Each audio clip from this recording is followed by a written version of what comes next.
Hey guys, Dr. Haverland here. I'm just going to give us a few minutes to let a few more people join and then we will get started.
Everyone, Dr. Haverland here. Again, I'm just giving us a few minutes to get started. I'm letting a few more people get into the waiting room and then we'll get going.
Okay, guys. Hello. Happy Tuesday.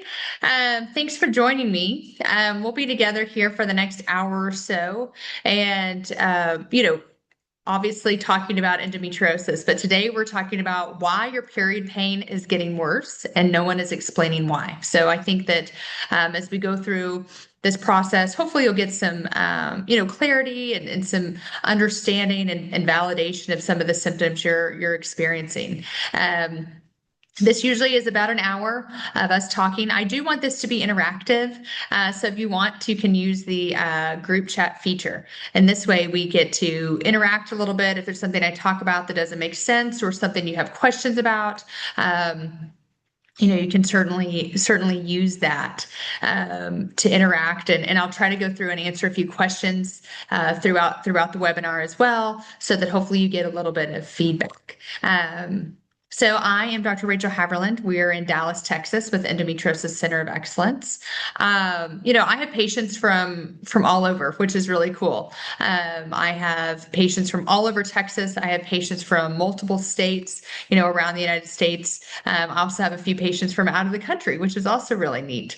And so webinar is a great way to advocate and give real accurate information. And I think that that's really important, especially in the medical landscape that we kind of live in, making sure that you're getting accurate information about endometriosis. And there's a lot we don't know about endometriosis, but just advocating for this disease, advocating for learning more, but more specifically, advocating for you and your health so that you get the answers and the treatment that is high quality and evidence-based. And I think that that is the most important part about this kind of journey with endometriosis is finding options and finding kind of some the appropriate treatment. So let's go ahead and get started. And then, like I said, if you guys have questions, you can put them in the chat as we get going. So why your period pain is getting worse and no one is explaining why. So Texas women, I want to start with something you may have noticed, but haven't had explained. Your period pain. It isn't staying the same. It's getting worse month after month. At first it was manageable. Then it started interfering with your day. And now it's harder to ignore. And when you bring it up, you hear, well, this is normal. Periods can change. This just happens. But let me ask you this. If it's normal, why is it getting worse? For many women, pain that increases over time is likely and is often linked to conditions like endometriosis. But instead of being explained, it's normalized. And today we're going to unpack why that happens and what your body may actually be trying to tell you. So here's what most women don't realize. It's not just that you have pain, it's that the pain is changing, and that matters. That's very important. But instead of looking at the pattern, it gets grouped under normal period symptoms or, this is common with women your age. And so what happens? You adjust, you start to tolerate more, you kind of push through, and then your symptoms quietly escalate. And this is what I call the escalation blind spot. And it's one of the biggest reasons conditions like endometriosis go unrecognized early, not because nothing is there, but because the change isn't being investigated. And I think that this is extremely important. So this escalation blind spot. If you haven't joined us before, I am Dr. Rachael Haverland with Endometriosis Center of Excellence here in Dallas, Texas. I focus specifically on endometriosis. I am an endometriosis surgeon. We try to treat endometriosis as a holistic approach with diet, exercise, physical therapy. Sometimes we use hormones, and surgery is the gold standard for removing the underlying etiology, removing the endometriosis cells at their root so that hopefully you get your best outcome, both for pain and fertility. I've dedicated my life to taking care of women with endometriosis because I feel like this disease is significantly underdiagnosed. We don't have enough research in it. We don't have enough providers to help manage women with endometriosis. And I have great fulfillment, taking care of women with this disease process because they are strong. They have incredible lives and they have pushed through. Their pain tolerance is immense. And I'm honored to get to take care of these patients and these women. But today, I want to be very clear about something. Most of the time, the women that I work with, they didn't start here. Their symptoms progressed. When they come to see me, this is not the pain that they started with. Their symptoms progress slowly over time. And they were told, it's just normal. Oh, it's a part of your cycle. Until we take a closer look. And what we find is, frequently these patterns are consistent with endometriosis, but they were never explained before. So I'm not here to label you, but I am here to help you understand what is changing and why. So the first thing we talked about is this escalation blind spot. Your body is changing and that matters, but you have to look at the pattern. And a lot of times providers aren't looking at that. And so your symptoms quietly escalate, and this escalation blind spot is one of the biggest reasons that many times endometriosis goes unrecognized early because of these changes are not identified. And so we're going to go through a few kind of secrets of endometriosis. So the first thing we're going to talk about is that worsening pain is not normal. So there's a belief that if it's a part of your cycle, that it's normal. The truth is, symptoms that get worse over time are not something to ignore. So let's be specific. Pain that increases each cycle, not normal. Needing more recovery time from your periods, or more time off of work, or more time off of school, that is not normal. Or symptoms interfering with your life, not normal. And many of these patterns are often associated with endometriosis, but they're missed early because they kind of start gradually. So instead of being recognized, they're normalized.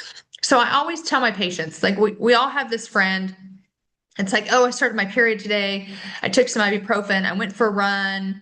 I'm going, I'm at work. Do you want to go and have dinner later? And you're like, well, I thought you said you're on your period. That's actually how it should be. Your period should be nothing more than an annoyance. Sometimes people take some NSAIDs, are able to function throughout their day, but that does not negatively affect their quality of life. They're able to function and do all the things that they had wanted to do otherwise. Go to work, exercise, go be social. That is how it should be. And what many of my patients are experiencing is very much not that. In their bed for days at a time, unable to go to work, unable to, go to school, soaking through their clothes with bleeding, if they have that adenomyosis picture. Frequently women with endometriosis, their quality of life is significantly affected. And also, when I talk to patients about their pain, I'm like, how is your pain? A lot of women, when they're telling me their symptoms, they kind of devalue some of them, or they try not to explain them as severely as they really are. But I'm like, well, think about this like 6-month period now, and then think about a 6-month period like 3 years ago. Has it changed? How has these symptoms changed? How has your body changed? Many times, sort of classic endometriosis starts with painful periods. And then as it progresses, it starts to affect other organ systems. You have painful bowel movements, constipation, sharp stabby pains in your rectum, bladder symptoms. You feel like you have a UTI, or your bladder is painful when it's full, or you feel like you have to empty it all the time. So it starts to affect your urinary symptoms. Or patients can have painful intercourse. And that's affecting the pelvic floor.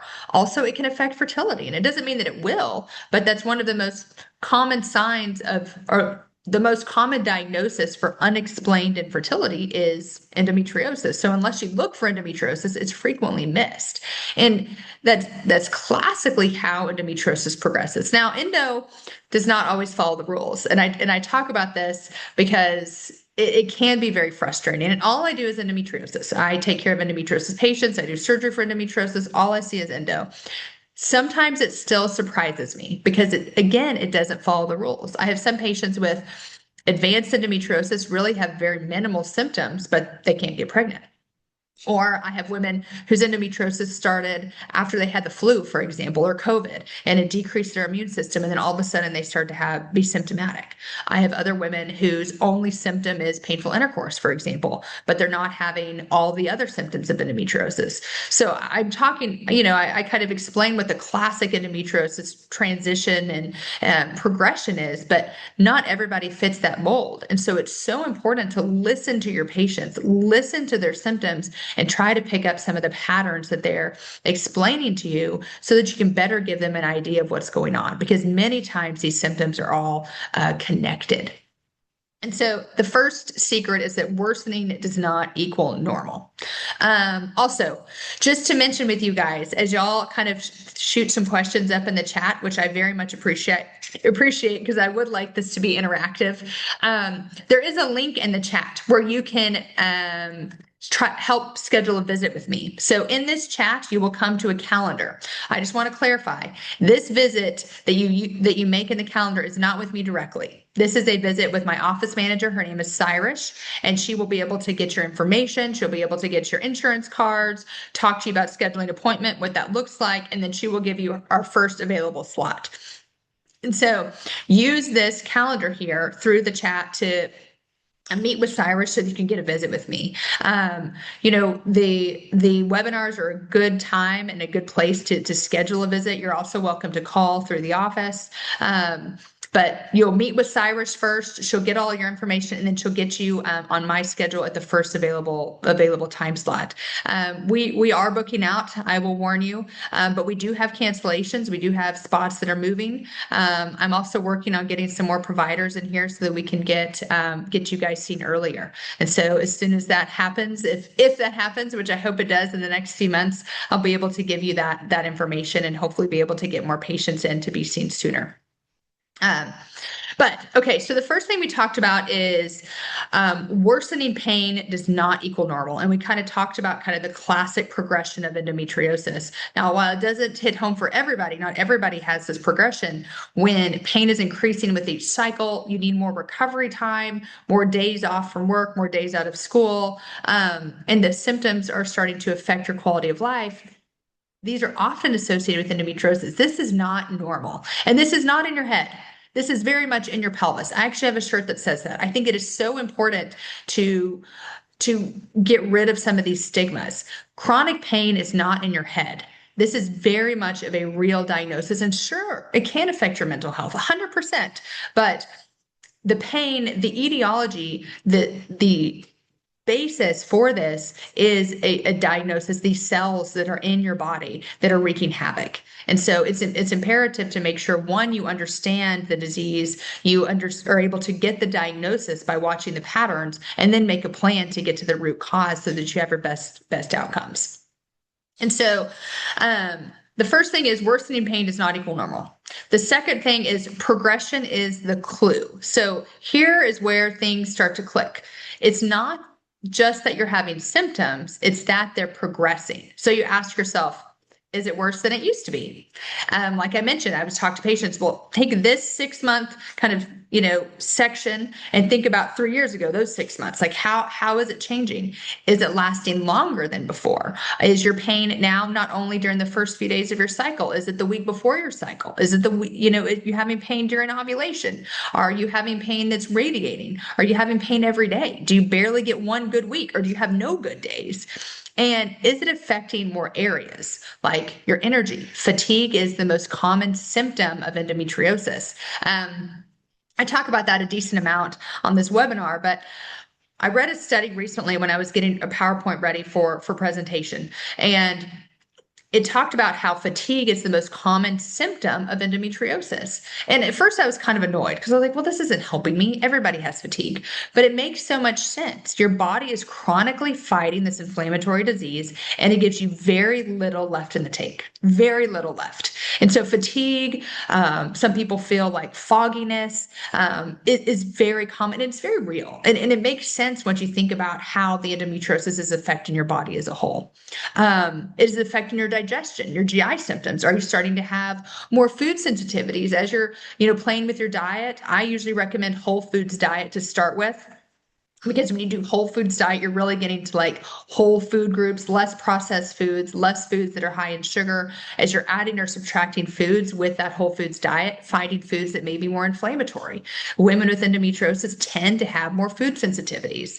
Another study, I'm talking about studies because I do believe very much in evidence-based, care for endometriosis, but a recent study showed that up to 70% of women with endometriosis had a gluten intolerance. So it doesn't mean, they have to have celiac disease, but a gluten intolerance, meaning that their bodies don't respond to gluten. They have more of an inflammatory response. And I think it's related to women with endometriosis or any chronic inflammatory disease do have a different baseline. So you're already chronically inflamed, and gluten in general tends to be inflammatory. So it doesn't take much to sort of tip you over. And so gluten is very, very common. Dairy would be the next one. But again, I usually recommend whole foods diet. There's a few cookbooks that I have here in my office for patients to look at too, that may give some like basic recipes. And again, it's not a one size fits all, but really looking into how it's affecting the different organ systems. And then is it affecting more areas of pain? Like, did your pain used to just be right in your pelvis, like right where your uterus is, and now you're having pain in your back or down your legs? Some people even have pain in their shoulders or pain that radiates. And so it's really important to think about the symptoms and how they're progressing. So if that's happening, that is not random. That is a pattern. And for many women, This pattern is where endometriosis starts to become more visible. It's just not clearly identified. I had a patient who thought, well, their symptoms were just because she was getting older, quote, getting older. She was in her 30s, kind of getting into her 40s. And she's like, well, maybe it's just perimenopause. Maybe, maybe it's just because I'm getting older. This is not because you're getting older. These symptoms are progressing and they're showing you a pattern. Women, as they get older, yes, your hormones absolutely fluctuate. It's harder for your body to ovulate when you get closer to menopause. So you have bigger fluctuations of your hormones. You might start to have night sweats or, some of the other hot flashes or, how your moods are changing associated with your periods, more PMDD. But don't don't ever cop out and saying that it's just related to your age, because frequently there is a pattern underlying there that may be related to something that we can treat. And we don't have to just treat with hormones. We could treat, with lifestyle changes, physical therapy, exercise, diet, surgery if we needed to get to the root cause. But there's some other options there. And I think it's very important to keep an open mind, but also to really pay attention to your symptoms, journal them. Look back on what your journal said 6 months ago or a year ago. How has that changed? What symptoms are different now? How is the pattern changing, as you're progressing? So, you know, when we mapped out her symptoms, it was progression and it wasn't randomness. These issues weren't new. It was just that no one tracked the change, and they were changing and getting worse with time. So I think that it's really important to make sure that you look at progression. So progression is the clue. Worsening pain is not normal, and progression is very important to try to tease out, to try to make sure that we're not missing something. Okay. So I am going to go over to the chat and try to answer some questions. Again, thank you for using the chat so that I have some questions to go through today. There's also a link in the chat where you can schedule a visit with us. So just to note, that link in the chat is meeting with Cyrus. Cyrus is my office manager. She will be able, at that time on your scheduled, on the calendar, you're able to meet with her, give her your insurance information. She'll talk to you about scheduling a visit with me, what that looks like, insurance, and she will give you our first available appointment.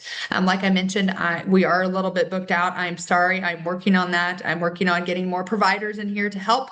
And so I will let y'all know if hopefully that happens, in the next few months. That would be really exciting because endometriosis patients deserve high quality care. And it hurts my heart to see how many women, need help. So hopefully we can get there.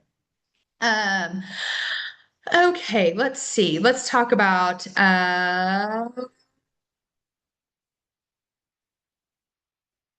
getting some of the questions. Okay. Does endometriosis cause gastric symptoms, and does it affect gut health? So I think I touched on this a little bit, but women with endometriosis do tend to have more food sensitivities. Gluten is a big one. Dairy would be the next most common. Now, it is not a one size fits all. If I had a perfect endometriosis diet, I would be a millionaire, because I can have 5 endometriosis patients in a room and not everyone will have the same triggers. Not everybody's body will respond the same to foods. But I do think, trying to eat clean, right? Cutting out like super processed foods, trying to cut down foods that are really high in sugars, because those sugar spikes. Some patients are starting to see some benefit from using those GLP-1s, like the weight loss medications. And I don't think it's necessarily related to weight loss directly, but I do think those medications do a good job of keeping your glucose at a relatively stable state, because it's also used for medications for diabetes. But when you're seeing these, I think that's why some of the women are seeing benefit from these medications, not just from like weight loss, but I think it's decreasing the inflammation in a way that a diet may be able to change the inflammation. I've had many patients be able to see a benefit. Many women have alternating constipation and diarrhea. Some people have painful bowel movement. Some people just have diarrhea. Some people just have constipation, but it certainly can affect the bowels and how the bowels function. I had a patient that said, "Hey, can we get a visit via telehealth?" Absolutely. So I do telehealth visits, both in Texas and in other states. Now, in other states, I'm not able to, prescribe medication, but I can talk to you about some of your options, and kind of as more of like a consultation rather than a direct medical visit, but more of a discussion. But I am able to do telehealth visits, both with Texas and with other states. Um, Okay. And then, people talk about, hey, can I have a provider teaching or a clinic? And I think that that'd be great. So I'm looking to, certainly, at all of my options, but we need more endometriosis care. We need a well-rounded approach to endometriosis. I'm hoping to bring on like a mid-level provider and another physician, maybe to help me with surgery, because, the wait is hard, and when you're in pain or when you're trying to work towards fertility, the wait is exhausting, and it affects your mental health, as well, when you see that the visit is months out, knowing that you're having to wait that long. So I'm hoping that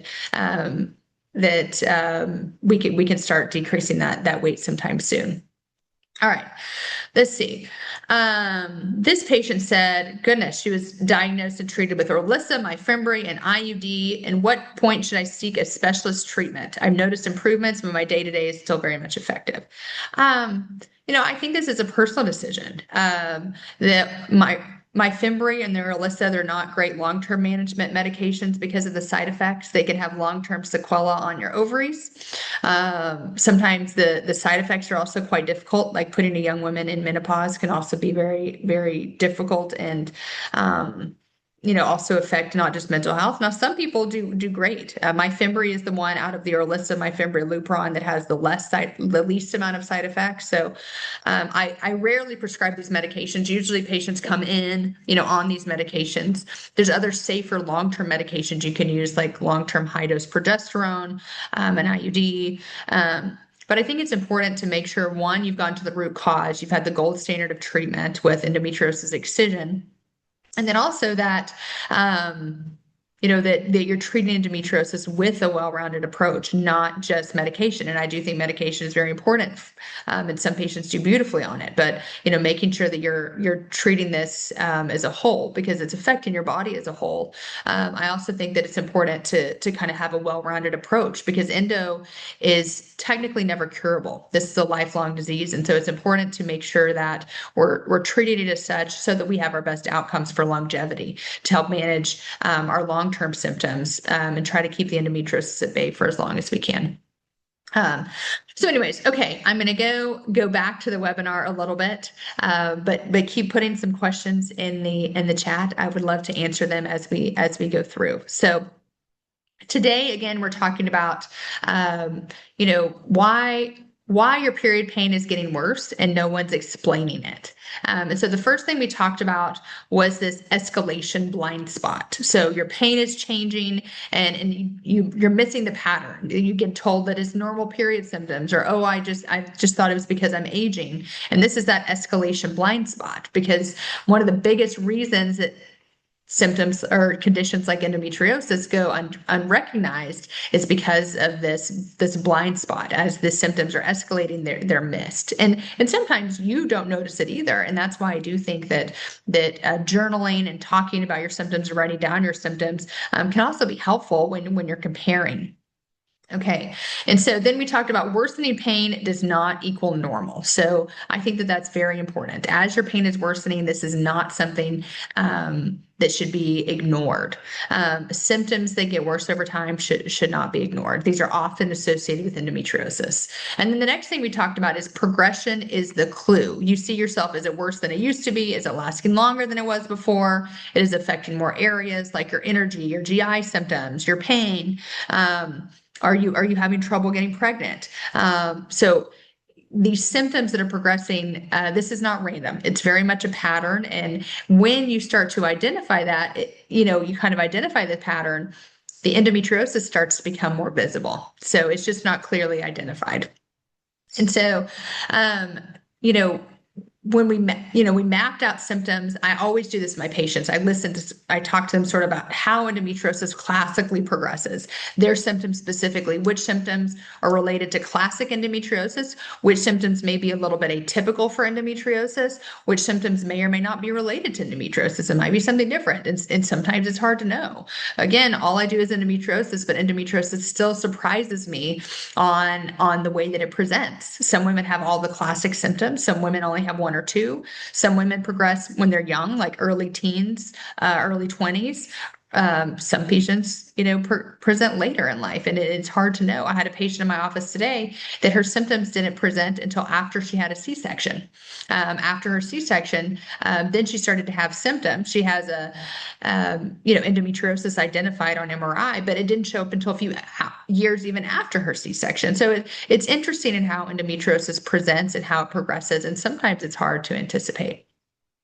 So the third secret is why it keeps getting missed. Why is endometriosis missed? And this is the part that's kind of confusing. Why isn't anyone explaining this? Because gradual change is easy to overlook, especially when it happens over time. So you see your, OBGYN once a year, and it's hard to remember how your symptoms were exactly 1 year ago, how often they're changing, which symptoms are progressing. So instead of being flagged, it's kind of absorbed into what's considered normal. And that delay is one of the biggest reasons conditions like endometriosis become more complex later, not because you ignored it, but because it wasn't clearly explained. One of the goals in my career is to try to identify and treat endometriosis earlier. I had a young patient that came into my office just a few weeks ago. She's 17. And she was told that she should just wait until she was ready to get pregnant in order to have definitive endometriosis surgery. And I almost lost it. That is so frustrating to me. One, because it's very paternalistic. Women should not be, required to have babies or to get pregnant or to want pregnancy in order to get an appropriate treatment. But two, her symptoms, her endometriosis is just going to grow. If you wait 5-10 years, the endometriosis likely is going to be worse than it is right now. Very rarely does endometriosis stay the same, and it never regresses. Endometriosis always stays the same or grows with time. It's growing from your body's natural estrogen. And so if we just keep waiting for women at the right time, waiting until they decide that they want pregnancy, or waiting until, their symptoms are so severe that they can't function, a lot of times it's difficult to reverse that sequela.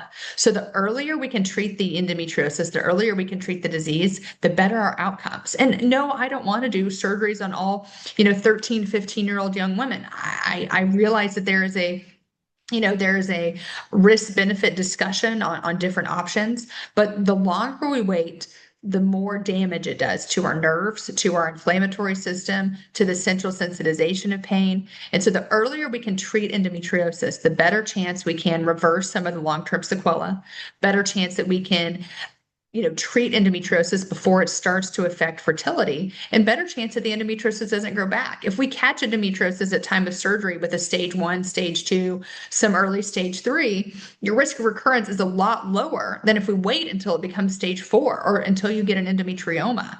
When you have an endometrioma on your ovary, your risk of recurrence goes up pretty significantly to about 30%.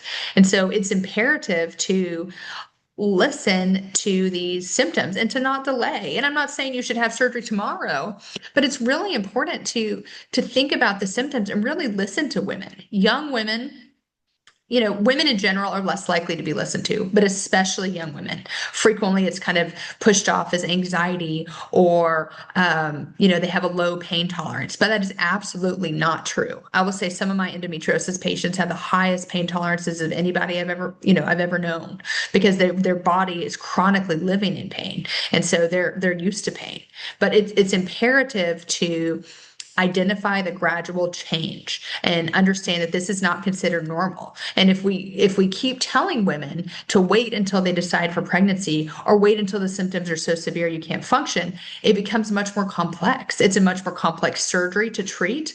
It's much more difficult to reverse some of the long-term sequela, that central sensitization of pain, when your mind and your nerves have been used to pain for months and months on end.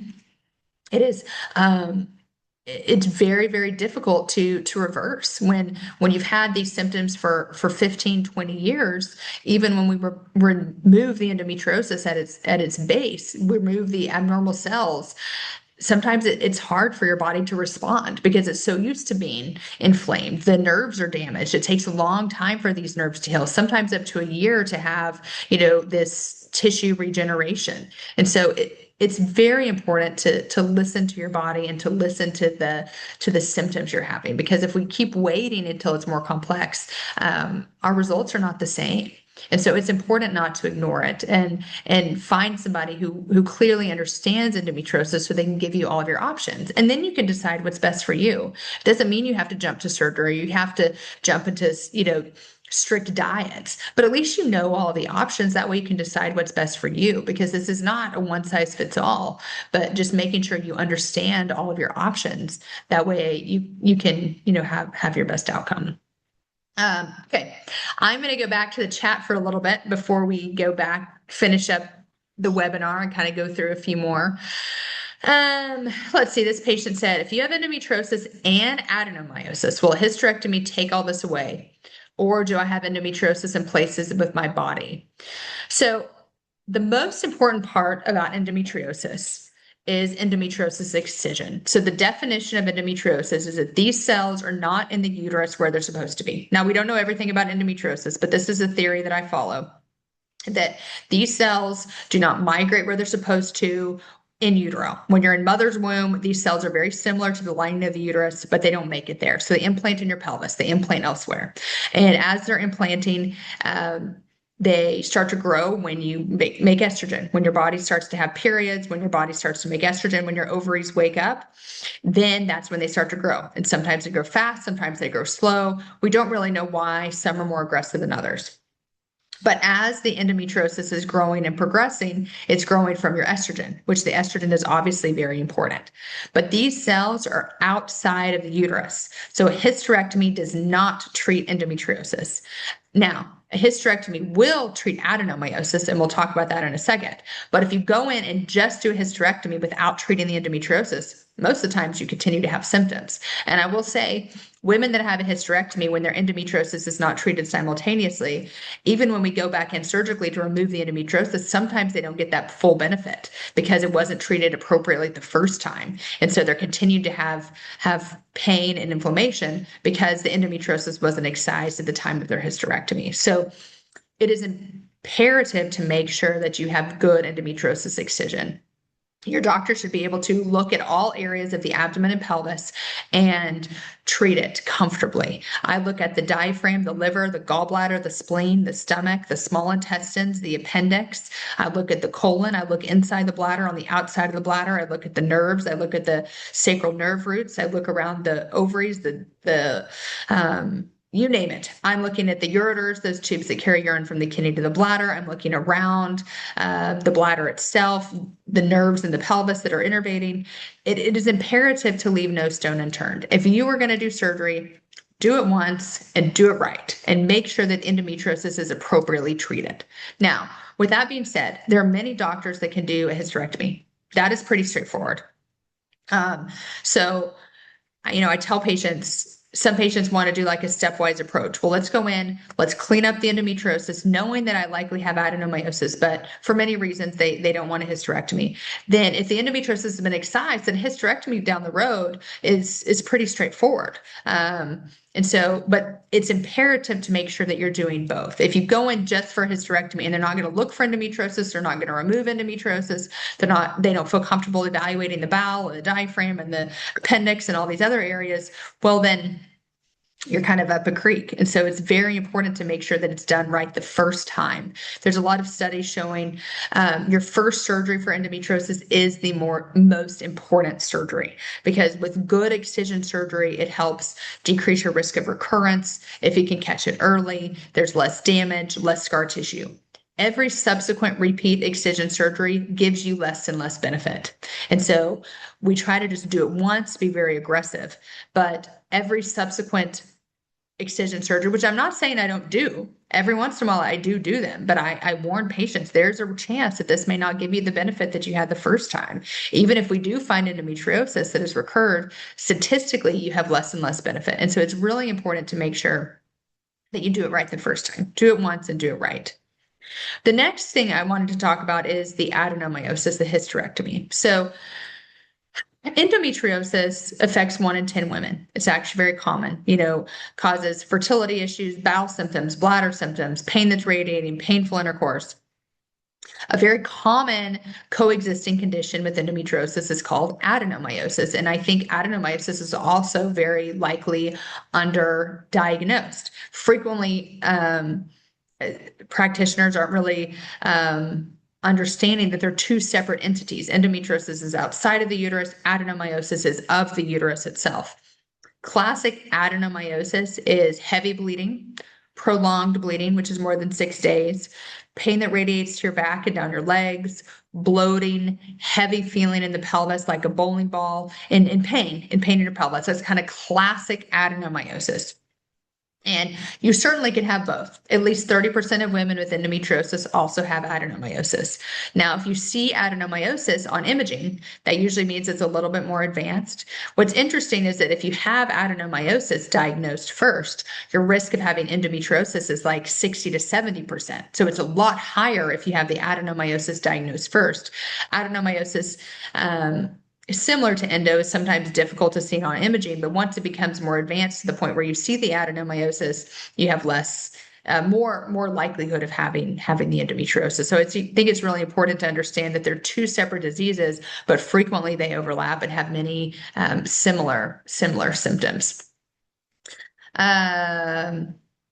Okay, so this person said, are symptoms different with teens? And I think that is individualized. I think sometimes teen patients have slightly different symptoms. They can have more nausea or vomiting. Sometimes they have more migraines associated, with their symptoms. But it also kind of classically starts with painful periods, and then as it progresses, you start to have pain, between your periods, pain with ovulation, pain all the time. But that's kind of classic how the symptoms start, at least with teens. But in my experience, you can pick up those patterns when you're listening, because they rather started off with painful periods from the very beginning, or it's getting worse with time. I also think that adenomyosis is likely underdiagnosed in these teens as well, with like the heavy bleeding soaking through their clothes at school. That's a high kind of suspicion for having that adenomyosis. So talking to them about some of their options for treatment. This is a good question. Is endo truly rare? But it seems rare because we don't have enough research and resources available to support the treatment of the conditions. This is absolutely true. So endometriosis itself is actually not that rare. It affects 1 in 10 women. It's relatively common. I think that's even I think that number is likely a little bit skewed. I think it's closer to 1 in 9 or 1 in 8 women. Breast cancer, for example, is 1 in 8 women, and everybody knows about breast cancer. I don't want to compare them as saying they're extremes, but they're a very common disease, and I think that it's under taught in medical school and residency. It's underdiagnosed, and a lot of people don't want to diagnose it because they don't know what to do with it. They're like, well, if I give her this diagnosis, what is going to be my plan going forward? And if you don't have a plan, well, you don't really want to diagnose it.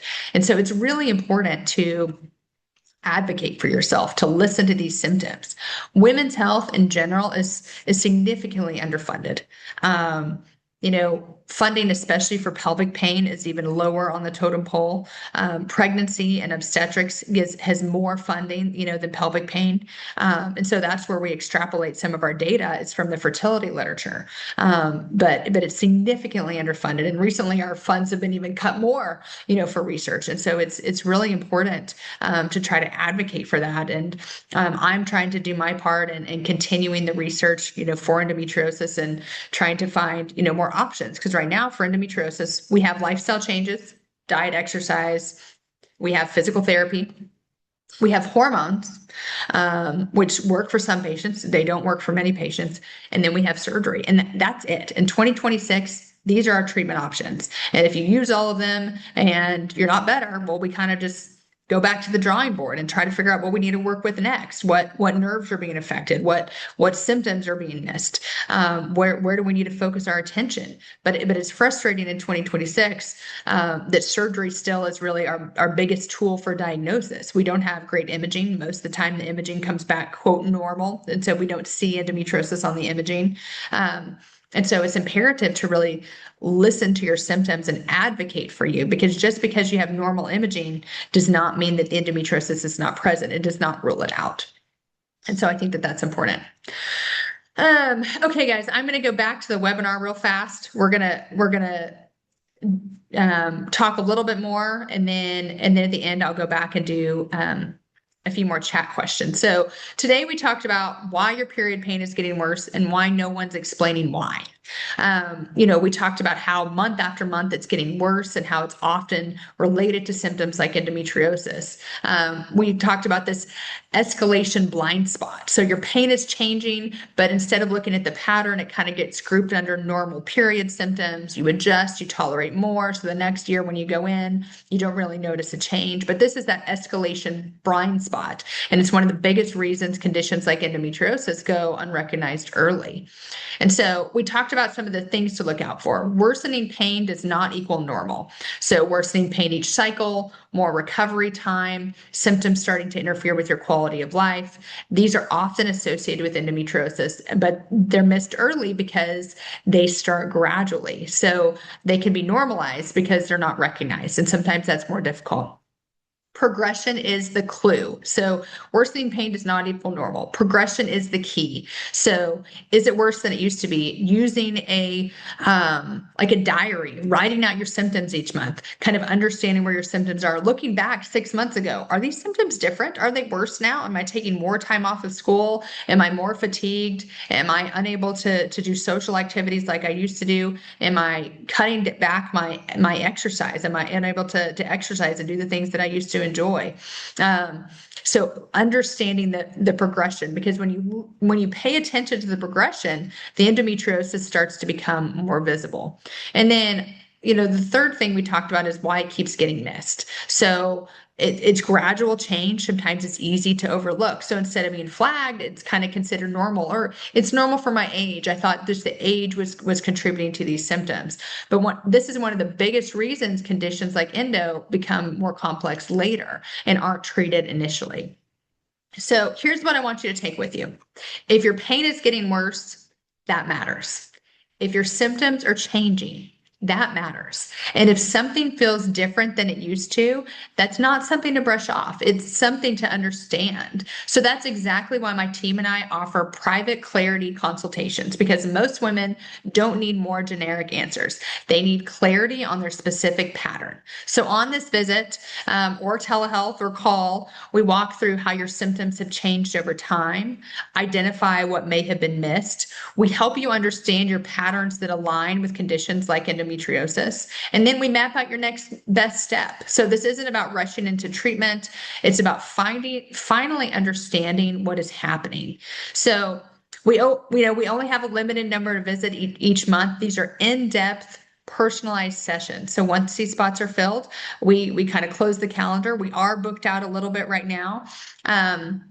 But it's very, very important. Noticing that your symptoms are getting worse, wondering why things are changing, or if you're ready to understand your body more clearly, now is the time to take the next step. So in the chat, there was a calendar link, so you can click on that. Remember, this link is to meet with Cyrus. Cyrus is my office manager. She will be able to go over your insurance, dates that are available, and then get you on the calendar to meet with me at our earliest location. So remember, the calendar here in the chat is not a direct visit with me.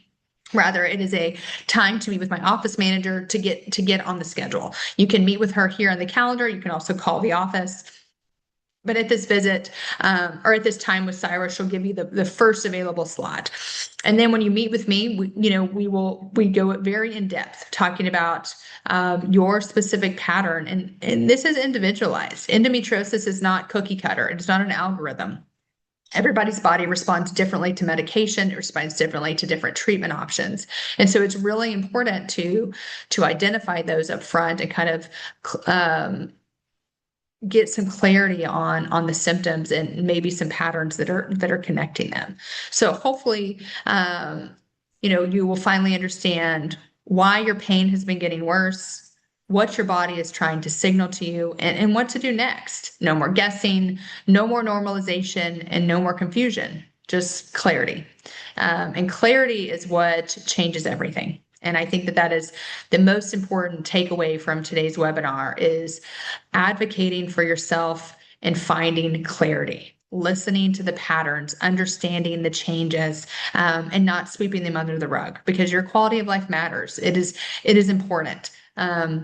We mentioned that women in general are less likely to be listened to, but especially young women, just really searching for answers, and trying to connect the dots and understanding the patterns and the changes over time, I think is imperative. So here at Endometriosis Center of Excellence, again, we very much use a holistic approach to treating endometriosis. Rather, it's lifestyle changes with diet and exercise. Pelvic floor physical therapy is a mainstay of treatment in our office. We also talk about hormones. Hormones do not work for everybody, but it's important to understand your options. I do not force them on anybody. I just want you to know kind of where your options are and what you feel comfortable with. And then we also talk about surgery to remove the root cause, getting to the cells, removing the cells so that hopefully your body can start to regenerate, your nerves heal, let your body start to recover, that central sensitization of pain, hopefully catching endometriosis early. Earlier is better, less risk of long-term sequela, less risk of damage to your fertility. It's easier to start to reverse some of the nerves and the muscle damage, and also the mental health benefits. And so treating endometriosis at the core and trying to catch it early by listening to your symptoms and kind of identifying the patterns, I think is paramount to treatment. So thank you guys for listening with me for this last hour. It is a pleasure and a joy to talk about endometriosis and advocate for endometriosis. I hope this gave you a little bit more information. I hope you're able to advocate now for yourself. I hope you had some evidence-based, high quality answers to some of your questions. Endometriosis, while it is underdiagnosed and underfunded, we do have gold standards of care, and it is imperative to find those so that you can get your best outcomes. We are at Endometriosis Center of Excellence here in Dallas, Texas. Like I said, give us a call or click on the link in the chat so that you can schedule a time to meet with Cyrus, my office manager, and get on the books. We are working on getting in some more providers to potentially decrease that wait time. So please bear with us and be patient. We are doing our very best to get to everybody as quick as we can. So again, I hope y'all have a good Tuesday. Thanks for meeting with me today. I hope you learned a little bit more about endometriosis and the patterns associated with it. Look forward to seeing you in the office. Y'all have a good day. Bye-bye.